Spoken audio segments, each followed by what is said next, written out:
Alhamdulillah dalam Assalam Bis, tajuk ini biasa kita dengar dan ada yang faham, ada yang tak faham, ada yang perlu dan tak perlu ke atau sebagainya. Hibah memupuk kasih sayang. Apa daripada hibah yang dikatakan memupuk kasih sayang, kita akan bersama dengan Tuan Indra Syahril Muhammad Syahid, pengarah Baitul Mal Maiz, yang akan membincangkan bersama-sama kita berkenaan hibah. Assalamualaikum. Waalaikumsalam warahmatullahi wabarakatuh. Apa yang dimaksudkan dengan hibah dan bagaimana kedudukan hibah dalam pembahagian harta orang Islam? Okey, terima kasih. Bismillahirrahmanirrahim. Assalamualaikum warahmatullahi wabarakatuh. Sidang penonton dan pendengar yang dirahmati Allah sekalian, ya. Hibah ni dia adalah satu kaedah pemberian harta. Okay. Ya, kalau orang faham secara biasa ni, pemberian tu adalah satu benda yang biasalah.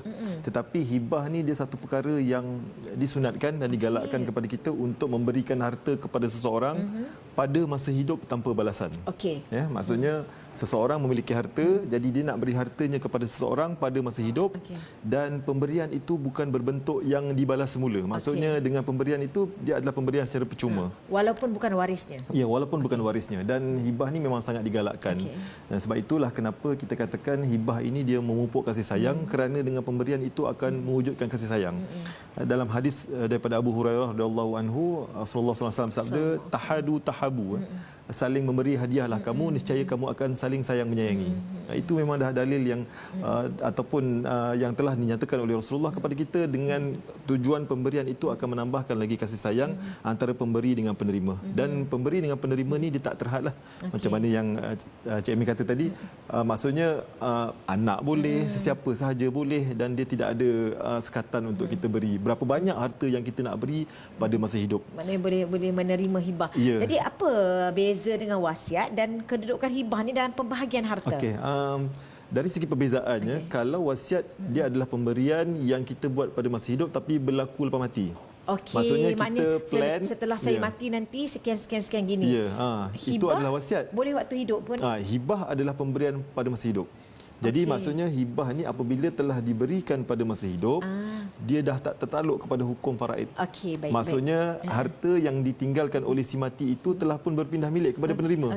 Dah diberi kepada penerima. Bermaksud bukan menjadi milik si mati lagi. Okey, contoh saya tengah hidup kan. Saya nak akan bagi kereta Myvi kepada anak nombor 1. Saya tengah hidup. Kereta satu lagi Velfire, tak ada pun Velfire kan. Velfire kepada anak nombor 2. Ketika hidup saya dah bahagi. Dah bagi siap-siap. Tetapi wasiat sekiranya mak mati, ambil barulah ambil. Okay, Jadi itulah beza antara hibah dan wasiat. Dan kenapa dia penting dalam kaedah perancangan harta ni, kerana dia adalah memang kaedah yang digalakkan dalam Islam, digalakkan dalam Islam untuk kita buat. Untuk maknanya kedudukan hibah dalam pembahagian ini sebenarnya memang perkara yang digalakkan. Kadang-kadang orang mereka ragu-ragu nak buat hibah ni, benda ni perlu buat ke ataupun biar sajalah dibagi secara faraid. Jadi orang confuse sama ada nak bagi sekarang ataupun nak bagi nanti. Jadi sebab itu dia adalah satu kaedah pembahagian harta yang memang pun telah diberikan kedudukannya yang istimewa dalam Islam. Maksudnya orang boleh memberikan harta dan tak tertakluk kepada hukum faraid. Sebab harta pusaka ataupun faraid ini hanya wujud selepas meninggal dunia saja. Jadi pada masa hidup, si pemilik harta ini, empunya harta, dia bebas bermuamalat, dia bebas bertransaksi untuk diberikan hartanya kepada sesiapa yang dia nak. Itu yang pertamalah. Yang kedua, dia adalah pemberian yang tanpa had. Maksudnya kalau dalam konteks wasiat, wasiat hanya boleh 1/3 saja, ya. Tetapi dalam konteks hibah, dia boleh bagi berapa banyak pun harta yang dia nak bagi pada masa hidup. Let's say memang dia suka pada orang tu, dia nak bagi terus hartanya. Jadi secara tak langsung harta itu akan menjadi milik penerima teruslah. Dan dia adalah alternatif kepada penyelesaian masalah secara faraid lah. Itu kenapa kita galakkan masyarakat kita memberikan harta pada masa hidup, supaya nak mengelakkan daripada berlaku harta-harta beku di kemudian hari. Sebab kadang-kadang waris-waris ataupun anak-anak ni dia tak tahu pemilik harta ni ada berapa banyak harta dia. Jadi dengan sebab itu kita menggalakkan masyarakat kita untuk terus melaksanakan hibah lah. Bagaimana pula untuk kita merangsang minat dan menarik perhatian masyarakat ni? Mungkin yang ada hari ini yang dah terdengar pasal hibah ni, rasa macam berminat nak tahu dengan lebih lanjut untuk melakukan hibah ni sebagai mekanisme pembahagian harta. Sebab selama ni tak pernah terfikir bahawa bolehkah aku bagi masa hidup kan? Risau pula nak bagi masa hidup. Sebab itu kita menggalakkan orang untuk menghibahkan hartanya. Jadi yang pertama ialah dia perlu fahamlah. Ya, bagaimana nak merangsang ni sebenarnya pertama dia kena faham kedudukan hibah itu sendiri sebagai satu kaedah pengagihan harta yang tidak ada kesalahan pun. Ya, dan memang sangat digalakkan ya. Yang kedua ialah dia membantu menampung keperluan waris yang kurang bernasib baik dan sebagainya ya, ataupun yang dia memang tak akan dapat harta tetapi diberi hartanya pada masa hidup kepada dia. Contoh ada anak angkat umpamanya. Dia nak bagi harta tu siap-siap kepada penerima. Anak angkat ni yang memang dia dah ambil daripada kecil dan sebagainya. Jadi diberi harta dalam bentuk hibah kepada anak angkat tersebut. So tak ada masalah di situ. Jadi sebab itu kita merangsang masyarakat untuk melakukan hibah tersebut ya sebagai satu mekanisme untuk membahagikan harta.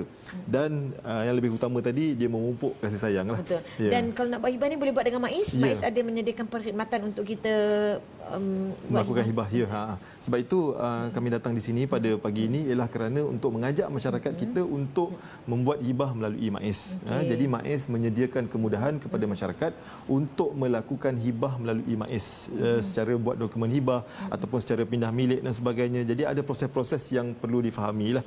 Sebab itu kita nak memahamkan masyarakat buat pembahagian harta secara hibah melalui MAIS supaya pelaksanaan pembahagian harta itu dapat dilaksanakan dengan baik dan sempurna insya-Allah. Dan untuk mengetahui lebih lanjut ataupun untuk menghubungi MAIS kalau nak buat hibah boleh hubungi talian yang tertera di kaca TV, betul eh? 0355143773 sambungan 3772 ataupun Facebook Majlis Agama Islam Selangor, Instagram dan juga laman web. Yang terakhir daripada Tuan Indra kepada para penonton berkenaan dengan hibah yang perlu kalau boleh buatlah, jomlah kita buat hibah untuk tak nak berlaku apa-apa selepas ini. Ya, okey. Setengah-setengah masyarakat kita ni memang sangat sayangkan harta. Ya, kita tahulah kebanyakan masyarakat kita ini berusaha mendapatkan harta semasa hidup, berusaha mencari rezeki dan sebagainya. Jadi pada masa yang sama jangan kita terleka ataupun terlupa yang mana waris-waris kita ataupun sesiapa sahaja yang kita sayang ni kita boleh bagi harta kepada mereka semasa hidup untuk mengelakkan masalah di kemudian hari. Kerana kita tahu di luar sana banyak harta-harta pusaka beku yang menjadi rebutan waris-waris dan sebagainya yang sampai sekarang tidak ada penyelesaian. Dengan sebab itu kita menawarkan penyelesaian ataupun kita nak mengajak masyarakat buat alternatif secara menghibahkan harta mereka siap-siap supaya dengan demikian dapat memudahkan pembahagian harta di masa hadapan insya-Allah. Itu dia. Terima kasih banyak diucapkan kepada Tuan Indra Syahril Muhammad Syahid, pengarah Baitul Mal MAIS dan insya-Allah semoga memberi pencerahan kepada kita bukan dengan hibah gapo dia hibah ni kan. Dan semoga kita mengambil inilah antara cara untuk kita, mekanisme untuk kita membahagikan harta. Terima kasih banyak sekali lagi. Dan kepada anda para penonton, insya-Allah kita akan berehat seketika, kembali lagi selepas ini.